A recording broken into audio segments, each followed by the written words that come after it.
I have somebody in my DMs who's just like, this is ridiculous. They're not playing Emil Andrae, this and that. I'm like, I really just don't care. Okay, so I don't either, but also, like... I think it's weird. Erik Johnson is not contributing to the success of this hockey team. So, like, I know we're going to try to get him to 1,000, but it doesn't have to be in a row. Like, we can take him out. Maybe the understanding is... at least until he gets to 1,000, maybe. Like, how many more? I think he needed 13, so he needs 10 more. All right. Maybe the understanding was, and this is just pure conjecture, like, all right, until you get to 1,000, you're first man in. You're not in our top 6, but for those 13 games, if there is a spot, we will put you in that spot. Maybe that is why one of the reasons he resigned. I guess. I don't know. That's just a thought. Maybe. But, like, I just can't be... Like, when I look at the time on ice distribution last night, Forster played almost 20 minutes. Luchenko played 17. Mish played 18. Cam York played, like, 24 minutes. I can't look at that and then go, well, they're just not playing the young guy because whatever stupid reason. Well, no. When they're clearly putting guys in position that they believe they can handle. They're the youngest player in the league is the number 2 center for this team right now. I don't think no, it's not that. It's that Torts doesn't like Emil Andrae. I just don't. Why? I don't know. I think but he's not one of his guys. I mean, he was to start last year. And I just don't think they think he's really ready for that kind of responsibility. I think they think he needs to develop more. And considering... Well, why bring him on the trip? I don't get it. In case someone gets hurt. I guess. Because they only have 6 with Nick Seeler out. And then it would be like, well, if we have to fly him out in a day, why not just bring him with the team? I think that part makes sense. I think it's weird not to play him. But then that's what makes me, okay, why? Maybe the idea for Erik Johnson is until he gets to 1,000, he's the first guy in. Okay. Like maybe it's something simple like that. Maybe. And we're not looking at a team whose goal it is to win the Stanley Cup. I mean, like every team's goal is to win the Stanley Cup. But realistically, they have no chance of doing that. No, but as we know, much like us as fans, John Tortorella looks at each individual game and says, I want to win this one, which I also would like them to win each individual game, regardless of long-term outcome. So, like, if the defense had been serviceable over these last 3 games, and I think it's been, like, at best, just okay, like, maybe all right, whatever, who cares, play Erik Johnson, they're doing fine.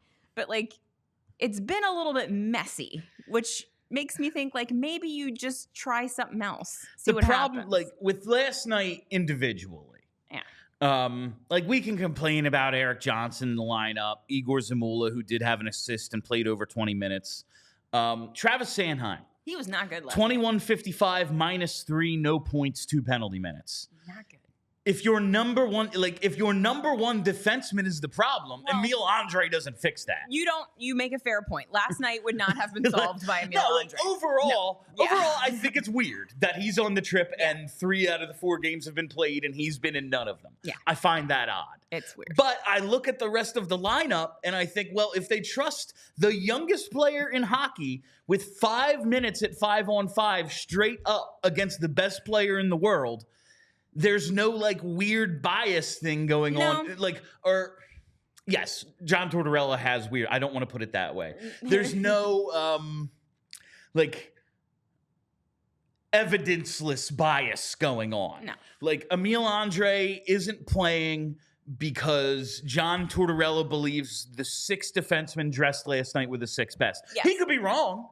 Like, he's wrong all the time. Yeah. But he's also a really good coach for the most part. Yeah. And I have trouble complaining about this when I'm watching we're the 3rd youngest team in the league, and the minute Erik Johnson comes out, we're the youngest. Yeah, right. I know. Like he's 36 really years old. Dragging up that average. He's 36 years old. He's my age or something. Like, it is what it is. You know, I can't complain about a thing that it doesn't really bother me all that much. Right. Like, when I'm getting everything else I want, It's like, but Emil Andrae, like, all right, maybe he can play one day. It's not even like about Emil Yeah, Andrae no, I for know. me. It's just that the defense hasn't been great. It has not been good. And I would like to see them do something to shake it up. Maybe it's these six guys, but like maybe you jumble up the pairs a little bit. I don't know. But it doesn't seem to be clicking as much as I think we would like right now. And maybe that's just because you need, like, Nick Seeler needs to be in the mix because you got to have him with Drysdale, and with him not with Drysdale, then it's not a thing.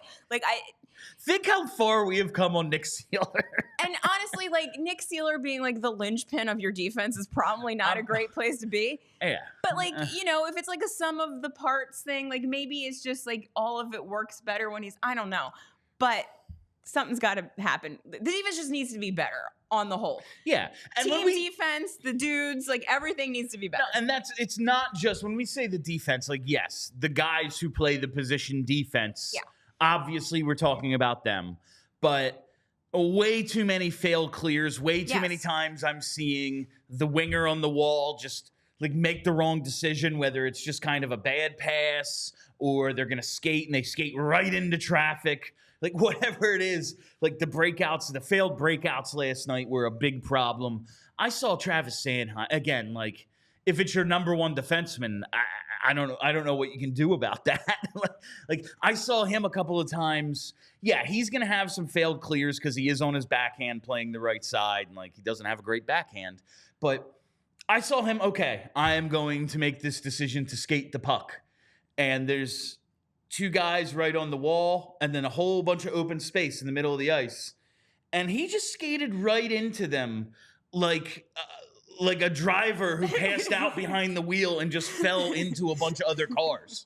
Like, it was very, very odd game for him. It was a weirdly poor showing. But overall, just like the breakout as a whole needs to be a ton better. Yes. Things they can tighten up. Yes. It's trying to find some chemistry. They've moved a bunch of lines around. Maybe that's one of the reasons they don't want to mix up the D pairs, is because the offense is so much in flux. Yeah. And like the idea was like, okay, Seeler, Drysdale, we're going to put them together and this is a thing that'll work. And right away, we don't have half of that. I know. And like Seeler Walker was the most effective pair for a lot of last season. Now you have neither of those guys. It changes the dynamic of everything. So we'll see how this defense comes together, but I'm liking the offense. I think they're close to finding some chemistry and really putting some things together. I joked with Charlie last night, like, are they too power play dependent now? That's funny. Like, I did laugh at that. They've scored some power play goals, and it's, hey, man, what happened to all those 5-on-5 rush goals? Where are they? I want to see some more of them. I got to believe that will start to come around. But I do not think starting the season on the West Coast and being one of the youngest teams in hockey and being 1-1-1 is a bad start at all. No. I'm not feeling negative about the team. I just think that I was very excited coming into this season, William. I'm not sure if you picked up on that. Of course. And I kind of wanted them to, just go 82-0 because that's cool. But what I've seen is certainly not bad. I've seen some people mad online, and I'm not sure we need to be mad at anything right now. I don't think there's anything to be mad. Like, last night is disappointing because they're in a cool game. And they could have won. Yeah. Mish scores 2 goals right away, and you're like, here we go. Don't waste that. Don't waste an awesome performance like that more than anything. But, like, I just think that speaks to how far we've come in a short amount of time. Yes. Where a year ago, it's like, lose. I want you to lose. Right. Right. And now I'm like, yo, playoffs, baby. And when it doesn't happen for them, you're just a little disappointed.